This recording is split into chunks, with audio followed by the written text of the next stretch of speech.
Thank you, Ken. And this week's Fenceman exclusive here on Top Rope TV will feature the wrestling story of none other than DC Laurie, Dan Laurie. Hey everybody, and welcome to another episode of Top Rope TV. I'm the man with the news and the views, Ken Stryker, and we got a big, huge announcement. And that is the first inductee to the WWE Hall of Fame is none other than the longest reigning, undefeated champion in WCW history, and that is the one and only Goldberg. Former World Heavyweight Champion, WCW Champion, WCW United States Champion, WCW Tag Team Champion, and WWE Universal Champion. So, huge news right there alone with Goldberg being announced as the first Hall of Fame inductee. There's a huge rumor going around that Jason Jordan, one half of the Raw Tag Team Champions, is currently dealing with an injury. We're not sure on what the extent of the injury is, but we know that he did not wrestle on Raw, and he is still scheduled to team with the other half of the Raw Tag Team Champions, Seth Rollins, to defend against The Bar, Sheamus and Cesaro, this Sunday in Philadelphia at the Royal Rumble. After just recently returning, WWE superstar Paige is now sidelined indefinitely. She was injured in late December during a WWE house show at the Nassau Coliseum in New York. She was a part of a 6-woman tag team match when Sasha Banks kicked her right back in the neck. Now, it's been noted that Paige has had neck injuries, which sidelined her over the last couple of years, and then she did that hiatus from WWE. But now doctors are saying that it's official. Paige's career is done and over with. At 25 years old, her career is over. It's a huge, sad thing, and she announced on WWE's YouTube for Raw Backstage that she has already pulled herself out of the 30-woman Royal Rumble match this Sunday, which is horrible in itself. The fact that you just come back after a long period of time, about to make history, and you get told you're not to be a part of history. And that is something that is, I can't even imagine. But I do have some idea, being a guy who was forced to retire because of injury.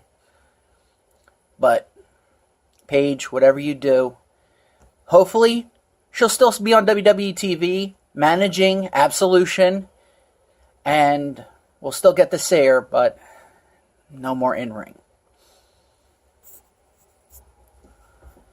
Alright, ladies and gentlemen, we're going to take you to a very, very special interview.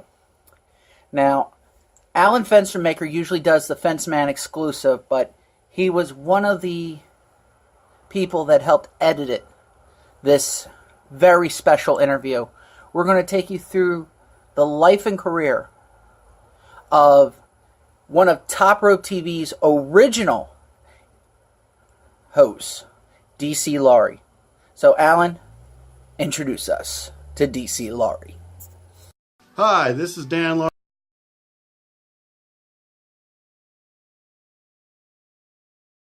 I've been in this business for 25 plus glorious years, and a lot of them have been in with this person right here. Hi, Dutch. Hi. I love wrestling, but this is his story. One of the coolest things about wrestling is what I've been able to give back, or as I like to call it, pay it forward. One of the most enjoyable parts of my job when I was an in-ring wrestler was when I used to do charity events for kids with special needs.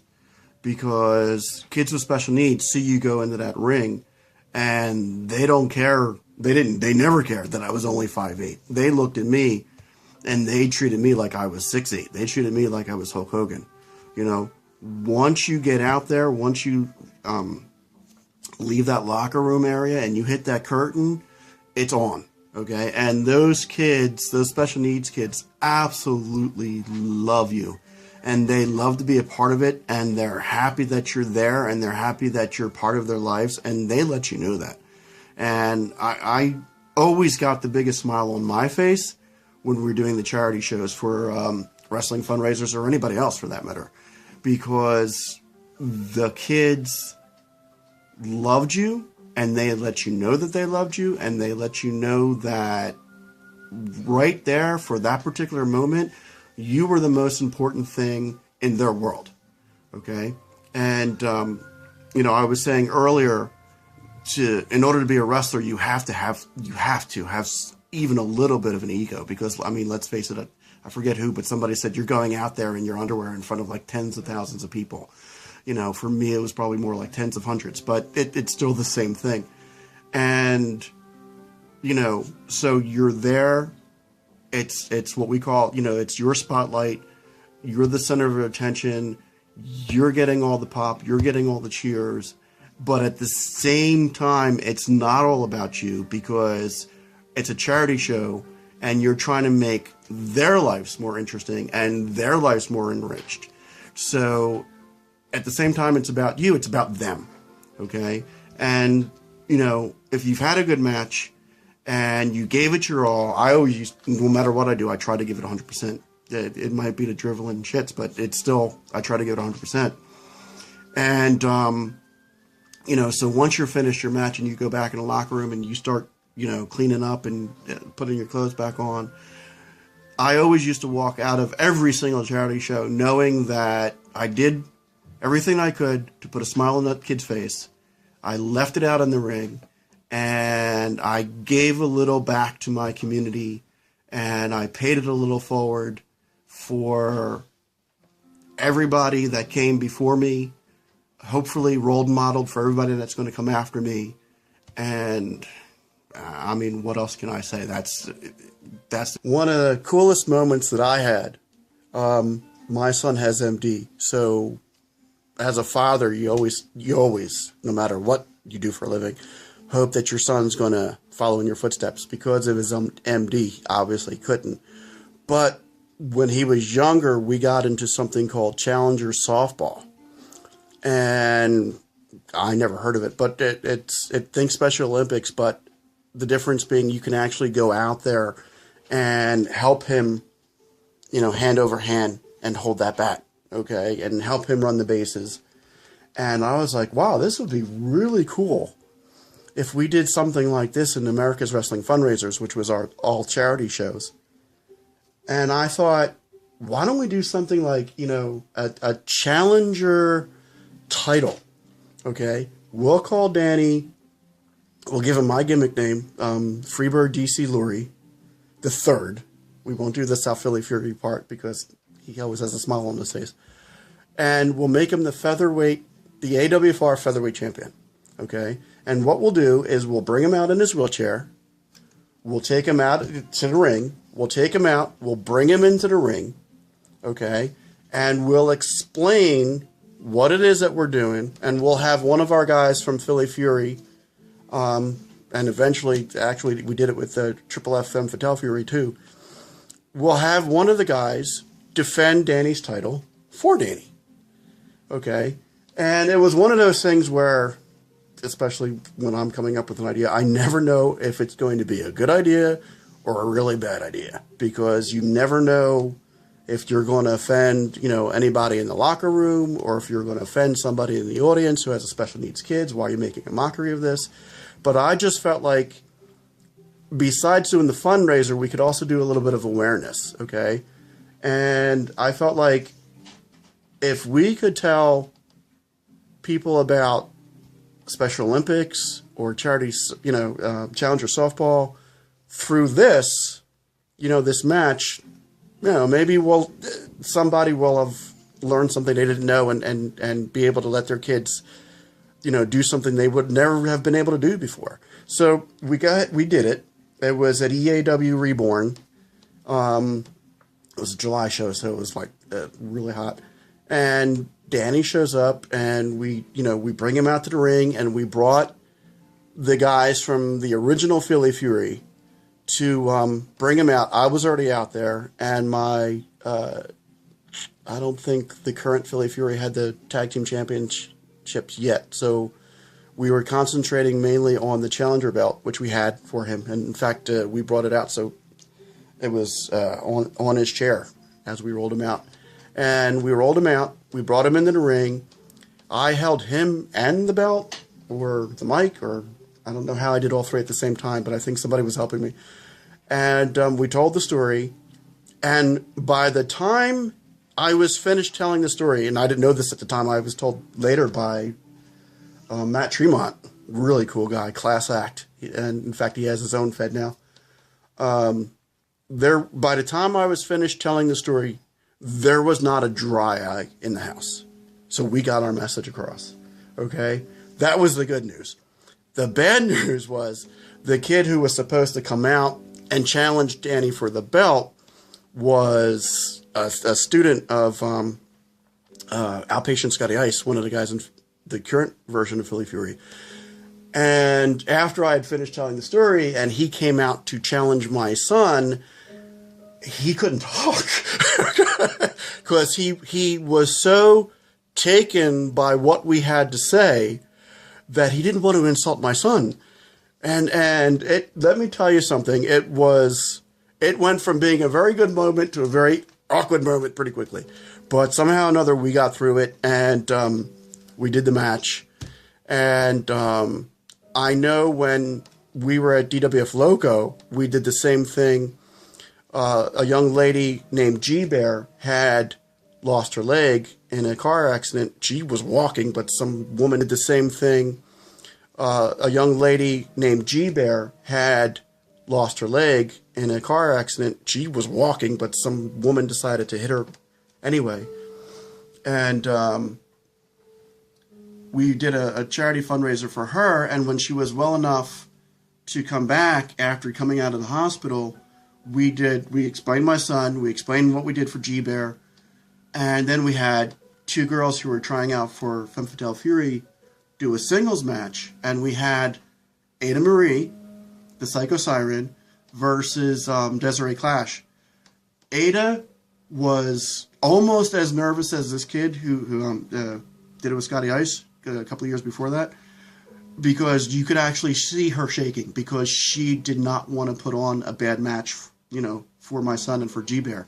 But God bless both of them. They did absolutely excellent job. And in fact, they did such a good job that, we said, look, this is your tryout for our company.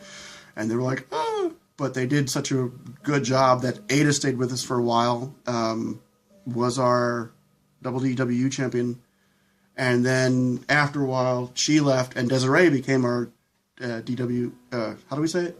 Double DW champion, Diamond Dolls Wrestling.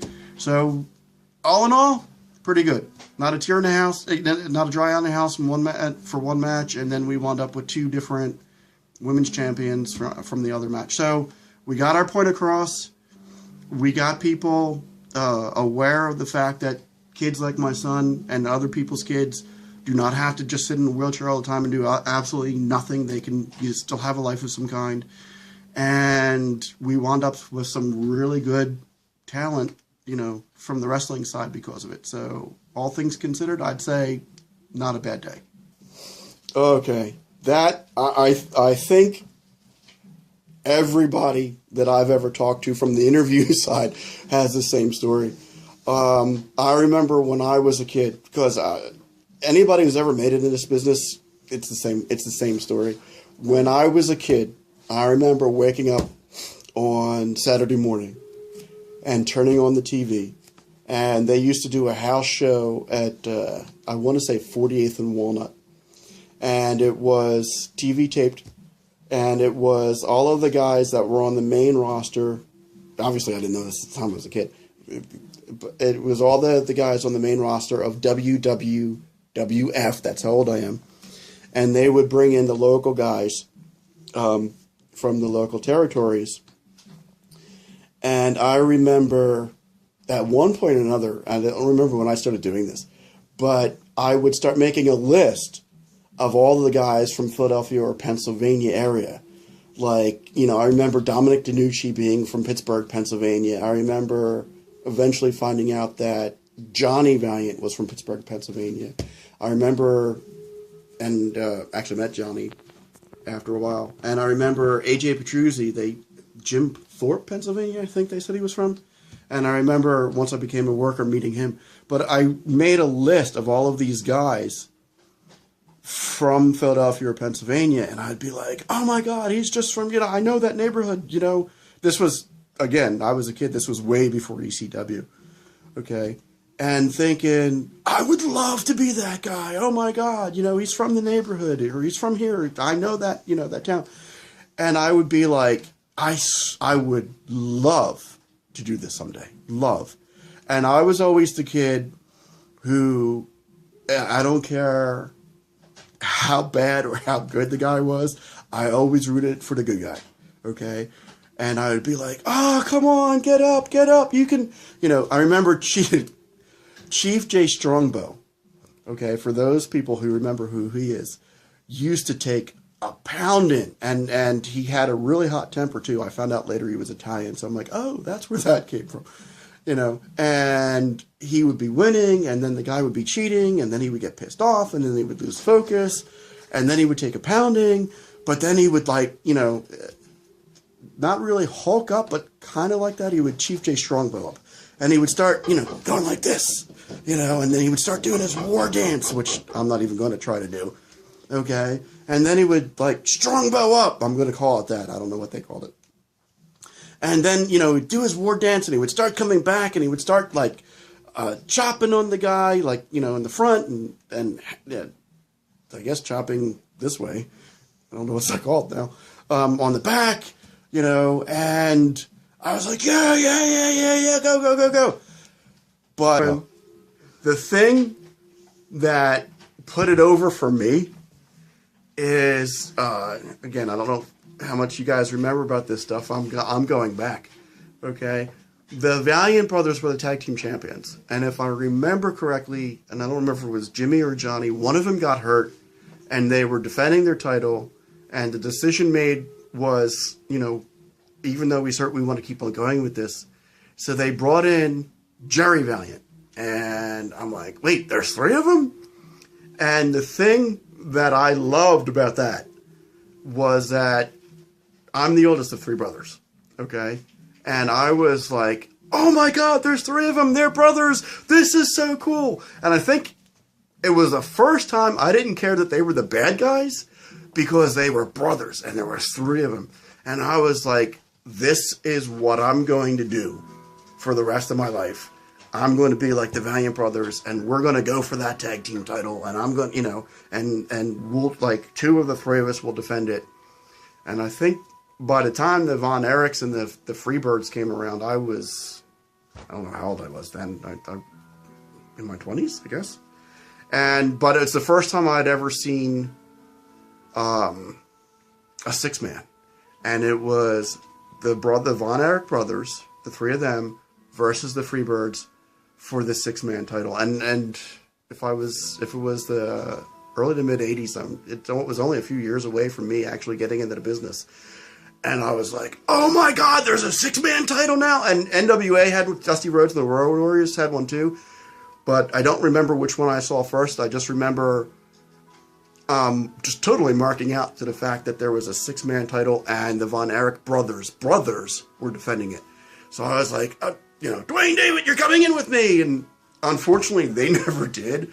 But I remember up until I was working and they absolutely refused to. I was always saying, this is what I want to do.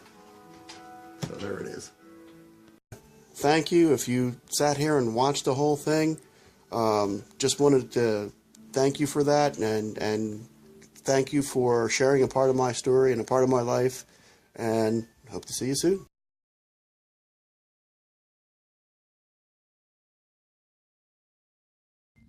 Thank you, Dan, and thank you for sharing your story about the wrestling business with the Top Rope TV viewing audience. Thank you, Dan. That was an amazing story, and thank you for sharing it. Yo, this is the Fence Man here. I'm here with marvelous Mike Dalton to do a interview about his experiences in working with Dan Laurie at DC Laurie. So, Mike, can you tell me some memories that you had with Dan? Well, first of all, I want to thank you for letting me be here tonight on here. It's an honor and a pleasure. Um, I met Dan Lurie 21 years ago at a place called Soul City Wrestling. Yes, I said Soul City Wrestling. And it was a training facility around the corner, South Philly, Wekico Avenue. And I was at a wrestling show at the time, way before I got in the business. And this guy comes up to me. He's like, I heard you want to be in the wrestling business. I said, yeah, but who are you? He said, my name's DC, Dan Laurie. He said, if you come here tomorrow, I'll train you. And I'll teach you all about the business. I said, okay, no problem. So I showed up. He wasn't there, but let me tell you, this guy was like a father to me from the beginning because he always had his students' interest at heart. He looked out for a lot of guys. But if you pissed him off, God forbid, you would see like Captain Kirk come out, like, like, how dare you do this? How dare you do that? And you stupid whatever. I mean, he would just go off with his hands. It was like the funniest thing I ever saw, but I learned that you don't piss him off.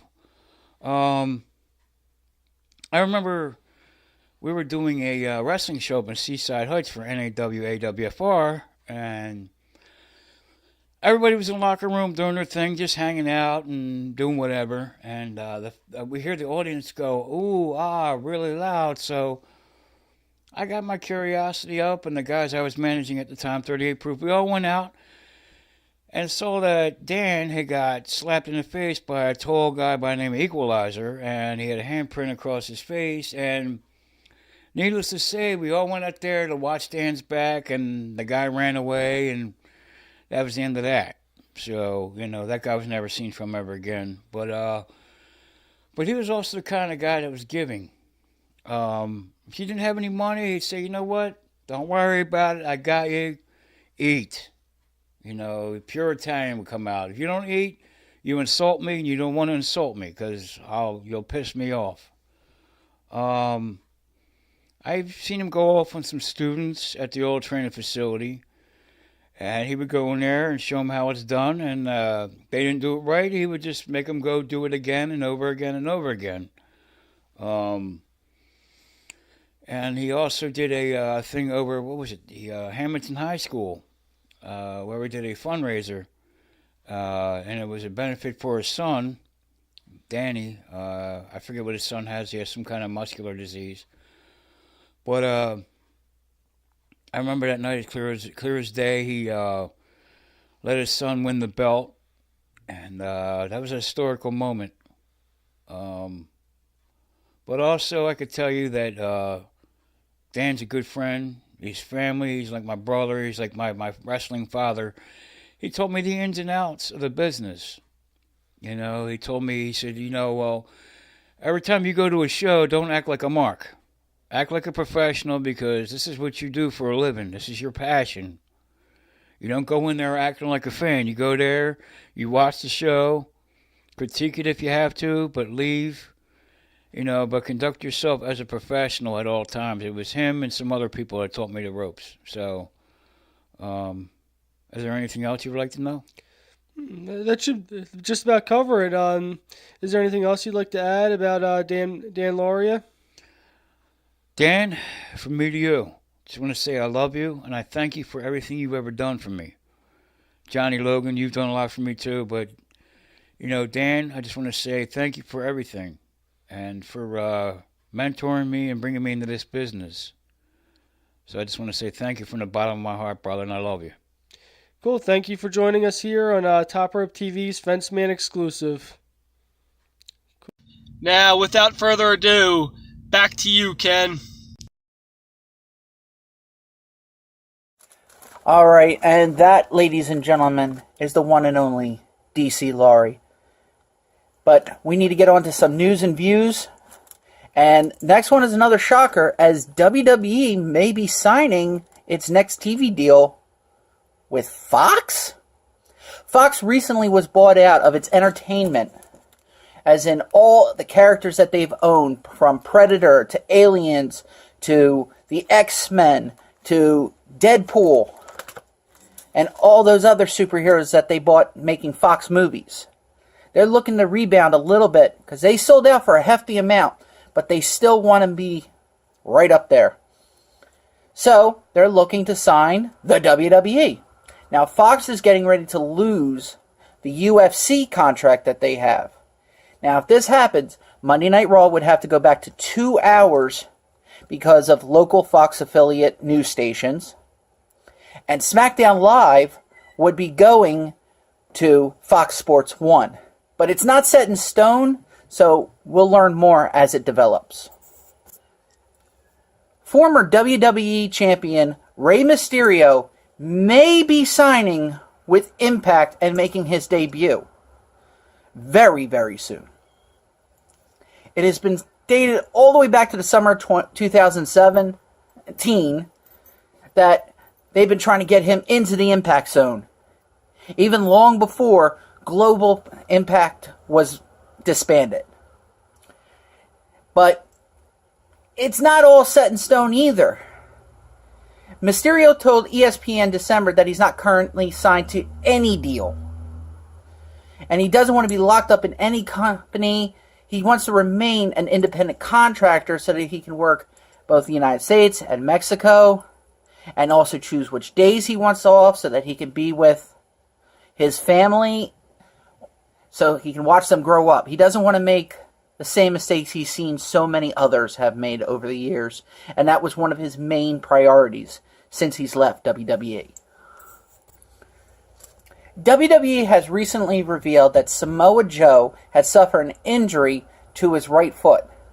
Dr. Chris Adman noted that during his match with Rhino on Raw, Joe felt a pop at the bottom of his right foot.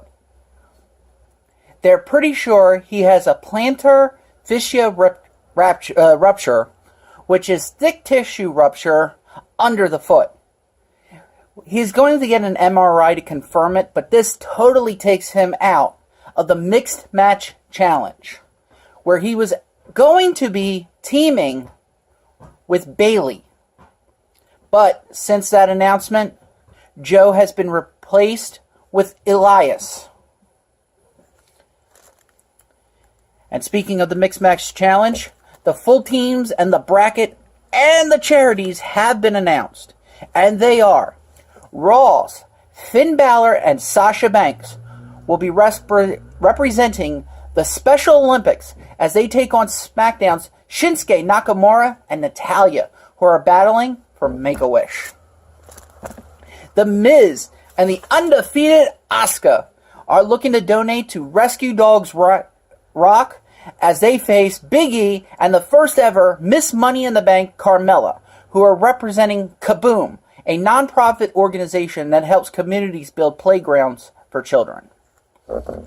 Connor's Cure will be looking for a big donation as the Monster Among Men Braun Strowman and the Raw Women's Champ Alexa Bliss are set to face Sami Zayn and Becky Lynch, who are looking to donate to UNICEF. The unique team of Goldust and Alicia Fox will represent Higher Heroes USA as they take on the husband and wife duo of Jimmy Uso and Naomi, representing the Boys and Girls Club of America. The unusual combination of Bayley and Elias, who I just said is substituting for Samoa Joe, will represent Americares. Will face SmackDown's other married duo in the tournament, the ravishing Russian Lana and the bashing Bulgarian Rusev, who are looking to make a major donation to global citizens.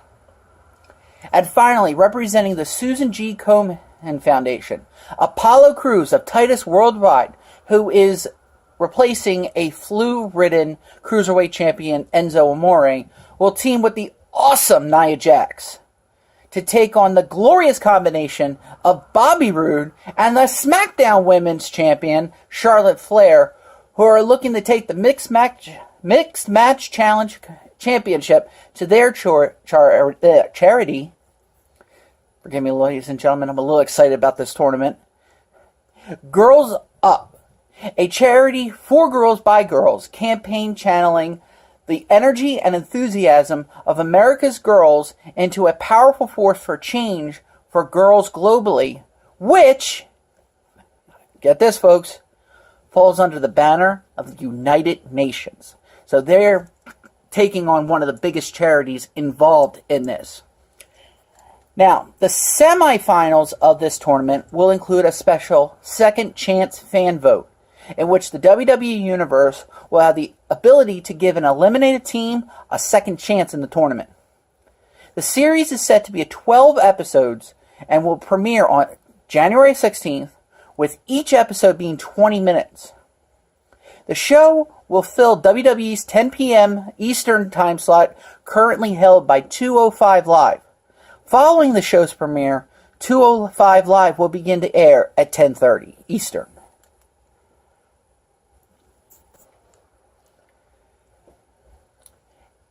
Former WWE superstar Serena Deeb, who was part of WWE's Mae Young Classic tournament over the summer, was spotted in the Pittsburgh, Pennsylvania area on Monday to undergo pre-signing medical testing, according to sources. WWE has had an interest in bringing her back to the company as of late, so it'd be interesting to see if she takes place in the 30-woman Royal Rumble match. Speaking of the Women's Rumble, WWE has reached out to both Michelle McCool, wife of The Undertaker, and former WWE Women's Champion, better known as Miss Madness in WCW, but she'll forever be Molly Holly, regarding possible returns.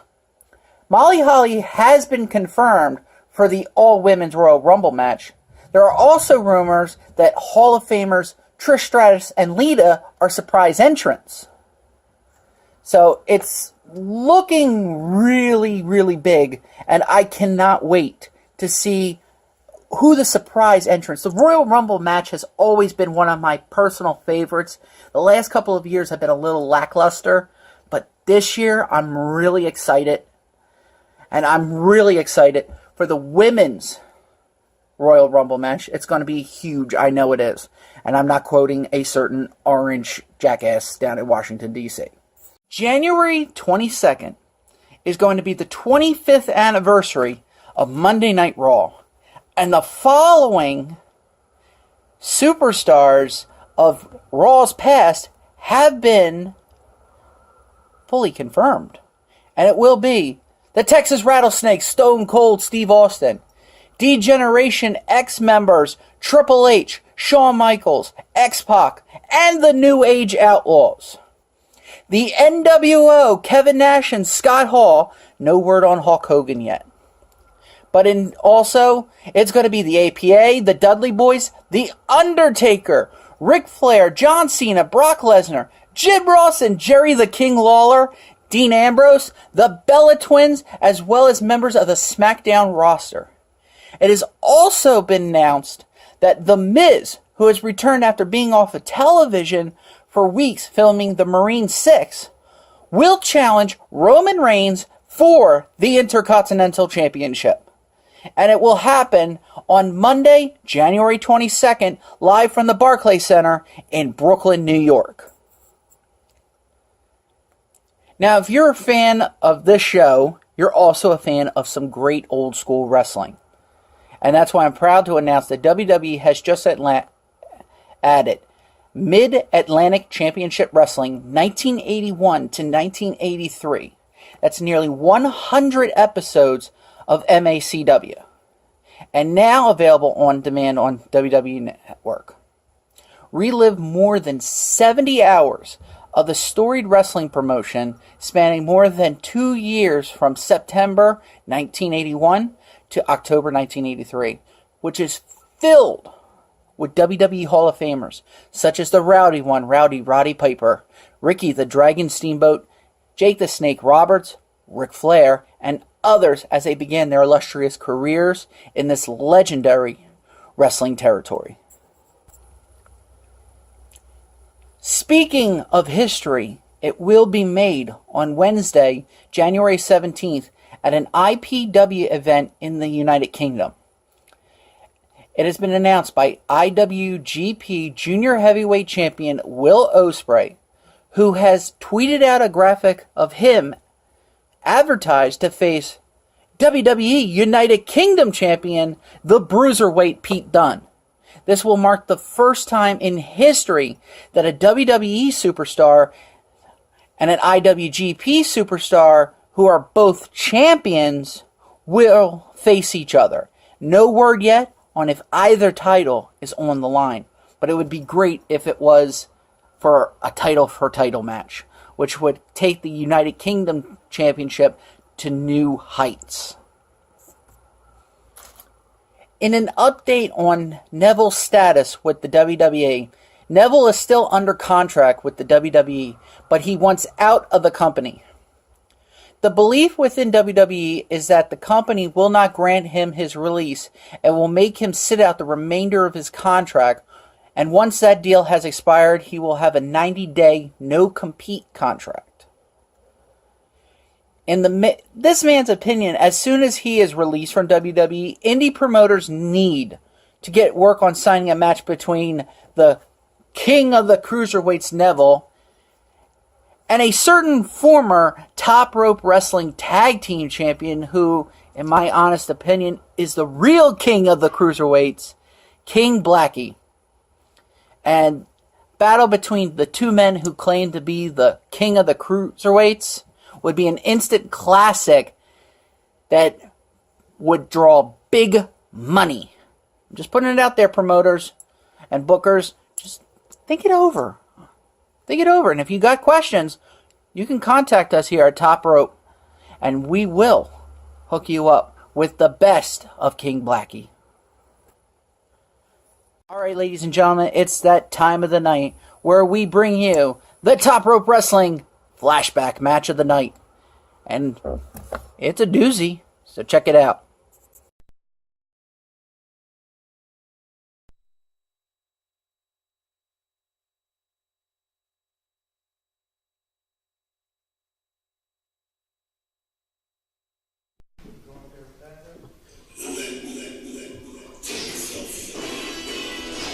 Alright, ladies and gentlemen, it has begun. This is match number 2 in the best of 5 series for the UIWA World Television Championship, as the challenger, King Selfie himself, Manny Strong, heads down the ringside. And whoa! Vicious attack from the champion, Ben Rivers, not waiting for his own introduction. What's up? Huh? Ben looking for a lot of payback, considering that he missed the first match in this best of 5 series This is false count anywhere, ain't it? because of Manny Strong's attack of him following their first match a couple of weeks ago. Manny delivered a vicious chair shot. The doctors still urged Ben take 2 more weeks off, but Ben Rivers, being the fighting champion that he is, refused to. Barely wanted to take 1 week off, but that was the minimum amount that the doctors would allow Ben to take off. And you can tell right now that Manny is definitely trying to reintroduce that concussion. Vicious head blows him followed by 2 headbutts and gets only a 2 count. That shoulder right up. You worse than the boss. You worse than the boss. I'm faster than him. Manny put the badmouth to Ken Stryker, who was asked by Top Rope officials to redon the stripes due to the actions of Johnny Logan, the boss himself, following that super kick at the end of the street fight last week that Manny won, as El Guerrero represented Ben Rivers in that. Give it up, boy. Ben, you want to throw it in? Give it up. Manny got Ben locked up in the Elbow, ropes. give it up, bro. Ben, you want to throw it in? Normally a rope break would be The the belt. He gave up. forfeit, the end of the move, the breakage, but this is false count anywhere. The ropes can't save you. Ben, do you want to throw it in? Think you got your bodyguard around you?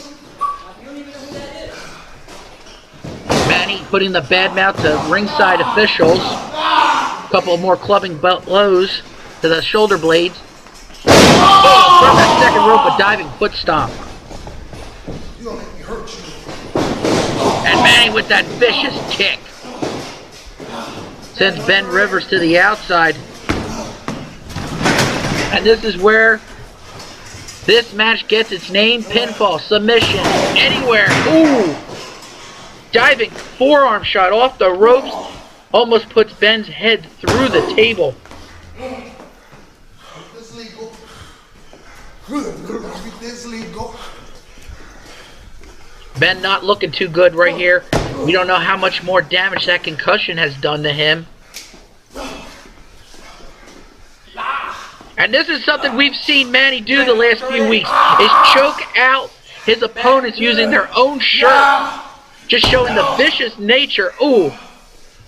Shot to the back of the head to Ben by Manny. Whoa. Vicious low blow. Only move Ben could get out. Ooh, returning the favor for the forearm shot to the between the shoulder blades. Manny, you want to throw it in? After a clubbing blow like that down south, I wouldn't have blamed Manny for throwing it in. Vicious right sending Manny back down to the ground.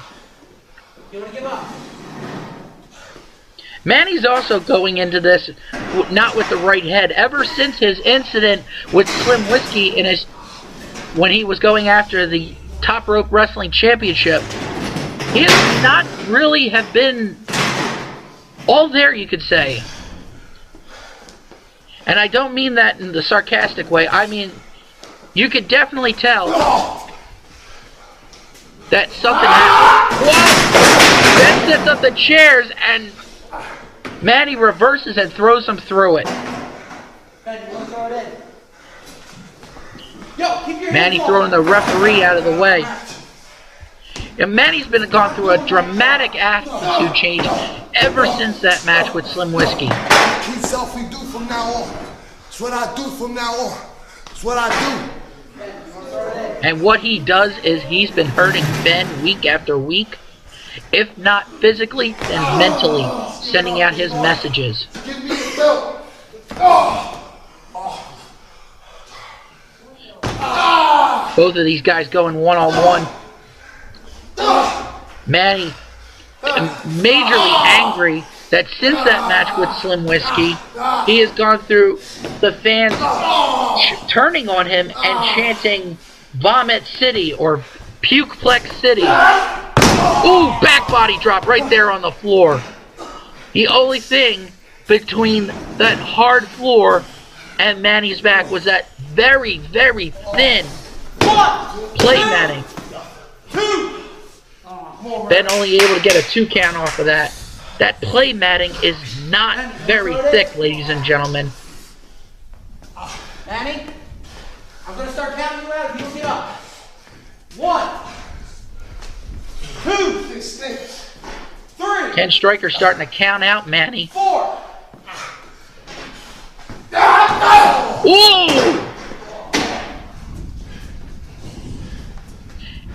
Ben with the running kick, getting Manny's head stuck between his foot and the ring post. 2 count on the floor. At this point, you got to ask yourself, is this just instinct by Manny Strong, or is it determination for wanting that UIWA World Television Championship? And now Ben contemplated using that wrench, but turns around and goes back to those rights. Manny, answer me. Ladies and gentlemen, this is very reminiscent of when he challenged Slim Whiskey for the world title. Yeah, how about it, man? He refused to answer to any of the referee's responses.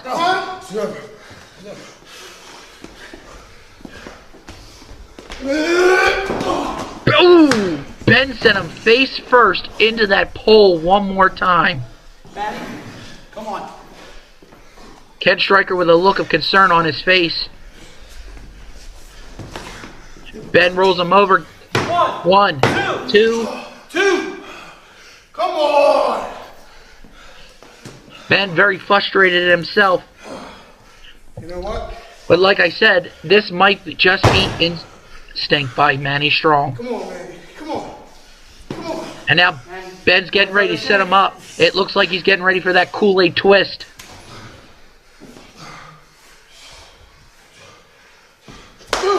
Kick to the midsection. Let me take a selfie. Mocking Manny. Ooh, and delivers the Manny's own selfie DDT. Like I said, that matting is not very thick. And that was the exclamation point, and a humiliating exclamation point. Don't touch me. I told you. Which you gotta say is a bit of vindication for Ben Rivers. Ooh. Get him next time, alright? Get him next time. Ken Stryker stopping another Who beat took my down. belt? On the table. Able to talk Manny from taking that beating from Ben again. I told you, Manny. To be the champ, you gotta beat the champ. We're now 3-0. Referencing their first three matches they had, but technically it's now 1-1 between Manny and Ben. Alright, ladies and gentlemen, and it looks like King Selfie's going to need some help to the back after that match. And we're going to take a short break right after this.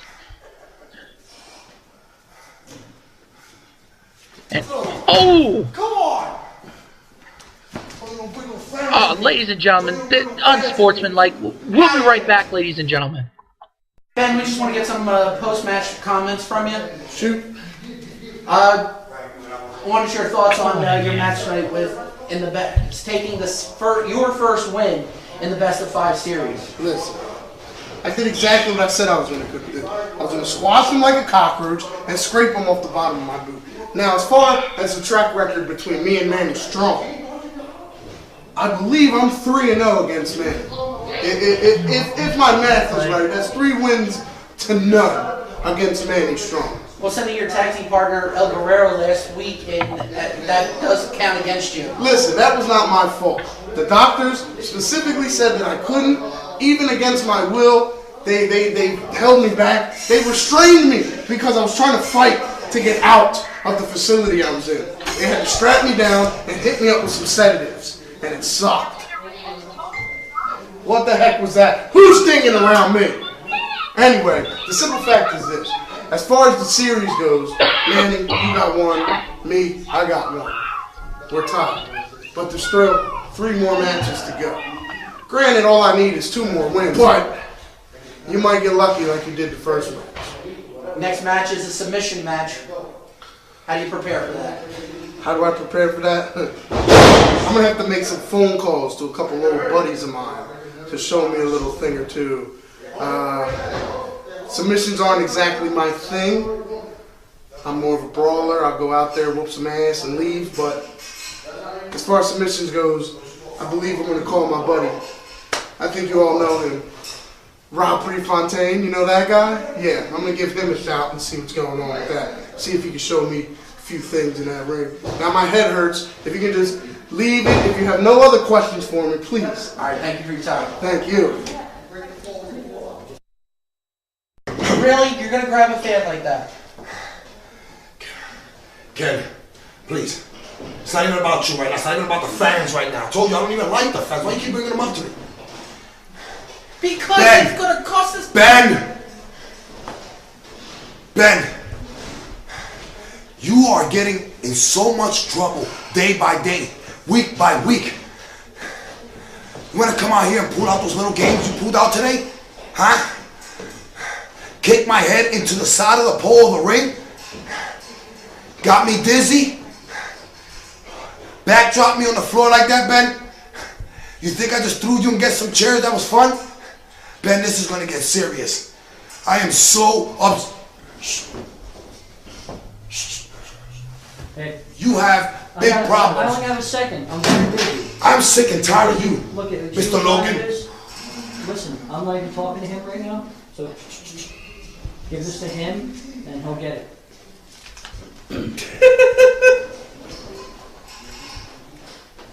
Mr. Strong, you have been fined for putting your hands on a fan. I've been fined? You fined me 5,000? You fined me? Because a fan came inside the building and disrespected King Selfie? I'm gonna tell you something, Ben. You will pay for that fine. And Mr. Logan, I'm already starting to see the things going on around here. I'm already picking up things around here. Logan, Ben, y'all forming a little team. King Selfie is gonna have to start doing things really dangerous, really bad around here. Rules don't apply when it comes to King Selfie. $5,000 for a fan? A fan wasn't worth $5,000. His life wasn't worth $5,000. I'm gonna hurt one of these fans. I'm gonna hurt you, Ben. Then I'm gonna hurt the boss, Mr. Logan.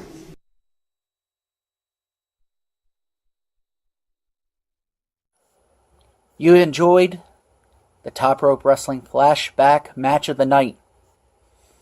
But it is now time to make you think. It's time to make you laugh. It's time to make you cry. It's time for the short segment.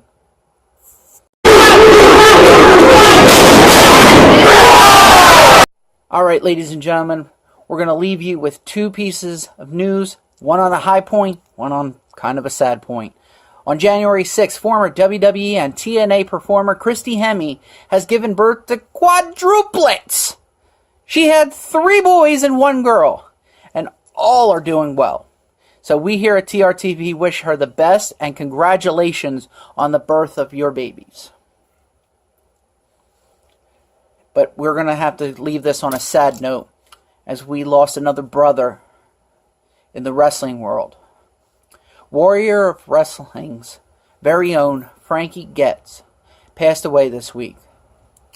And we're going to close out the show with a 10-bell salute. So, for the Fence Man, for Ian Short, for Marvelous Mike Dalton, for Rick Smooth, and for Johnny himself, we leave unto you. Keep your wrestling in a headlock, and we'll see you next time. And rest in peace, Frankie.